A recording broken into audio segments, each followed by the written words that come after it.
জীবনে অনেক কাপলদের সাথে ঘুরেছি, তবে এই দম্পতিদের সাথে ঘুরে নিজেদের যে কেমন থার্ড হুইল ফিল হয়, চলো সেই গল্পটাই আজ তোমাদের সাথে শেয়ার করি। তো গত বছর ডিসেম্বরের একদম শেষ দিকে আমরা সপরিবারে দীঘা যাওয়ার সিদ্ধান্ত করি। আর যথারীতি আমরা হেরিয়া স্টেশনে চলে এসে টিকিট কেটে ট্রেনের জন্য অপেক্ষাও করছিলাম। শীতের সকালে সপরিবারে দীঘা ভ্রমণ, তাও আবার ট্রেনে করে। তো ব্যাপারটার ফিল নেওয়ার জন্য আমার মা একটা চায়ের আবদার করে বসে, আর অ্যাজ ইউজুয়াল আমার বাবা মাকে চা এনেও দেয়। কাপল থিংস। যাই হোক, আমার বোনের এটা ফার্স্ট ট্রেন জার্নি ছিল, তাই আমিও বোনের পাশে এসে দাঁড়ালাম তার সাথে উপভোগ করবো বলে। দেখতে দেখে আমরা দীঘা চলেও এসেছি। আর এক সেকেন্ড, আমরা চারজন এসেছিলাম না?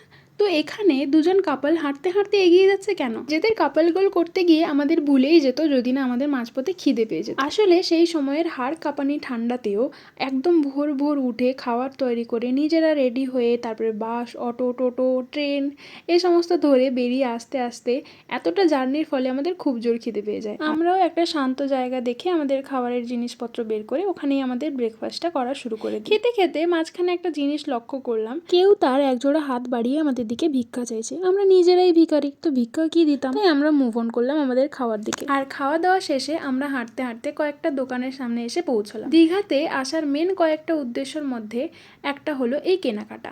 আমি এখানে দুটো শোপিস আমার আর আমার বন্ধুর জন্য কিনেছিলাম, যেটা অ্যাক্সিডেন্টলি খরগোশ আর কচ্ছপে জোড়া হয়ে গিয়েছে। তবে আজকের থার্ড হুইলিংয়ের গল্প কিন্তু এখানেই শেষ নয়, আরও অনেক কাণ্ড রয়েছে। তাই সাবস্ক্রাইব করে সাথে দেখুন, নেক্সট ব্লগ তাড়াতাড়ি আসছে। So stay tuned and by.